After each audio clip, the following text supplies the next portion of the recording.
Assalamualaikum warahmatullahi wabarakatuh. Selamat datang di channel saya, Paruhuman NST26. Apa kabar kawan-kawan semuanya? Mudah-mudahan dalam keadaan sehat walafiat dimanapun berada. Bawaslu RI telah resmi mengumumkan akan dibuka perekrutan untuk calon panwascam di seluruh kecamatan yang ada di Indonesia. Perekrutan panwascam ini ditujukan untuk menghadapi pagelaran pemilu serentak di tahun 2024 yang akan datang. Ini menjadi kabar gembira bagi kita semua, khususnya yang ingin ikut serta berpartisipasi di pemilu serentak di tahun 2024. Seperti apa tahapan pembentukan panitia ini dan apa saja sih syarat yang dibutuhkan untuk calon panwascam? Simak video ini nanti sampai selesai. Dan bagi kawan-kawan yang ingin mencalonkan diri sebagai panwascam, mohon dari sekarang persiapkan diri Anda untuk ikut serta dalam tes panwascam yang akan datang. Jadwal pembentukan panitia pengawas pemilihan umum kecamatan dalam pemilu serentak tahun 2024. Yang pertama, sosialisasi. Waktunya yaitu 10 sampai dengan 21 September tahun 2022. Durasinya yaitu 12 hari. Yang kedua, pengumuman pendaftaran calon anggota Panwaslu kecamatan. Waktunya yaitu 15 sampai dengan 21 September 2022. Durasinya 7 hari. Yang ketiga, pendaftaran dan penerimaan berkas pendaftaran calon anggota Panwaslu kecamatan.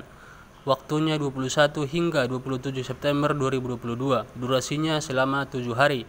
Yang keempat, penelitian kelengkapan berkas pendaftaran calon anggota Panwaslu kecamatan. Durasinya tanggal 28 sampai dengan 30 September 2022. Durasinya selama 3 hari. Yang kelima, pengumuman masa perpanjangan pendaftaran calon anggota Panwaslu kecamatan.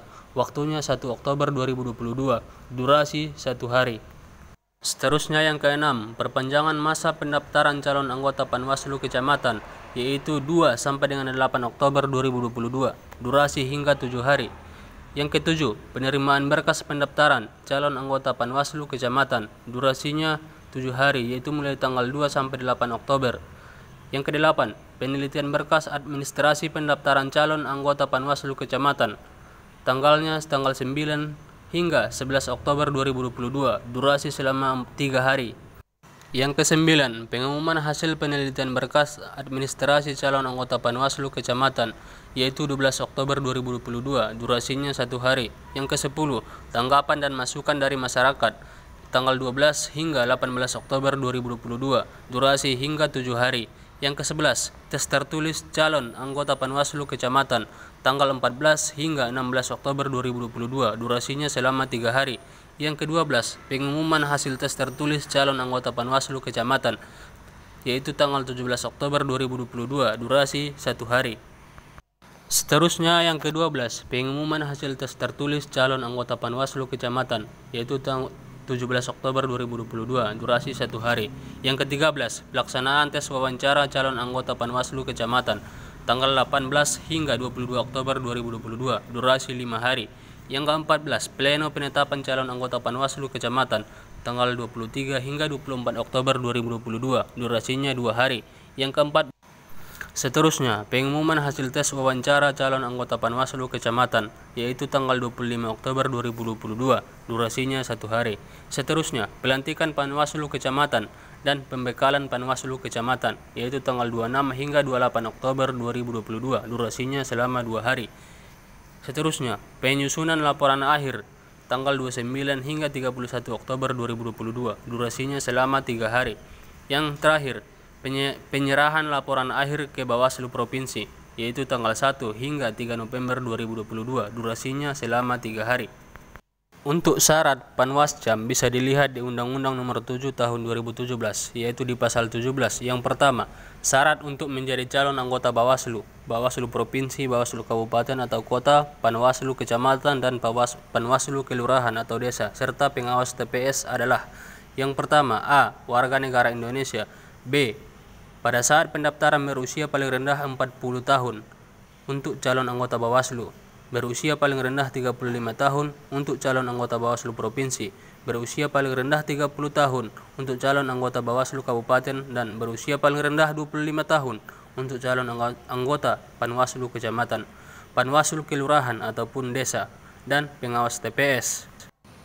Seterusnya, C. Setia kepada Pancasila sebagai dasar negara. Undang-Undang Dasar Negara Republik Indonesia tahun 1945, Negara Kesatuan Republik Indonesia, Bhinneka Tunggal Ika, dan Cita-Cita Proklamasi 17 Agustus 1945. D. Mempunyai integritas, berkepribadian yang kuat, jujur, dan adil. E. Memiliki kemampuan dan keahlian yang berkaitan dengan penyelenggaraan pemilu, ketatanegaraan, kepartaian, dan pengawasan pemilu. Seterusnya, F. Berpendidikan paling rendah S1 untuk calon anggota Bawaslu dan Bawaslu Provinsi, serta berpendidikan paling rendah sekolah menengah atas atau sederajat untuk calon anggota Bawaslu Kabupaten atau Kota, anggota Panwaslu Kecamatan, Panwaslu Kelurahan atau Desa, dan pengawas TPS. G. Berdomisili di wilayah Negara Kesatuan Republik Indonesia untuk anggota Bawaslu di wilayah provinsi yang bersangkutan, untuk anggota Bawaslu Provinsi, atau di wilayah kabupaten atau kota yang bersangkutan untuk anggota Bawaslu kabupaten atau kota yang dibuktikan dengan kartu tanda penduduk. H. Mampu secara jasmani, rohani, dan bebas dari penyalahgunaan narkotika. Seterusnya, I. Mengundurkan diri dari keanggotaan partai politik sekurang-kurangnya 5 tahun pada saat mendaftar sebagai calon. J. Mengundurkan diri dari jabatan politik, jabatan di pemerintahan, dan atau di badan usaha milik negara atau badan usaha milik daerah pada saat mendaftar sebagai calon. K. Bersedia mengundurkan diri dari kepengurusan organisasi kemasyarakatan yang berbadan hukum dan tidak berbadan hukum apabila telah terpilih menjadi anggota Bawaslu, Bawaslu Provinsi, dan Bawaslu Kabupaten atau Kota yang dibuktikan dengan surat pernyataan. Seterusnya, L. Tidak pernah dipidana penjara berdasarkan putusan pengadilan yang telah memperoleh kekuatan hukum tetap karena melakukan tindak pidana yang diancam dengan pidana penjara 5 tahun atau lebih. M. Bersedia bekerja penuh waktu yang dibuktikan dengan surat pernyataan. N. Bersedia tidak menduduki jabatan politik, jabatan di pemerintahan, dan atau badan usaha milik negara atau badan usaha milik daerah selama masa keanggotaan apabila terpilih. Seterusnya, yang terakhir, tidak berada dalam ikatan perkawinan dengan sesama penyelenggara pemilu. Terus bagian kedua, dalam hal calon anggota Bawaslu, Bawaslu Provinsi, dan Bawaslu Kabupaten atau Kota, seorang petahanan, tim seleksi memperhatikan rekam jejak dan kinerja selama menjadi anggota Bawaslu, Bawaslu Provinsi, dan Bawaslu Kabupaten atau Kota. Itulah tahapan-tahapan pembentukan Panwascam untuk pemilu serentak di tahun 2024.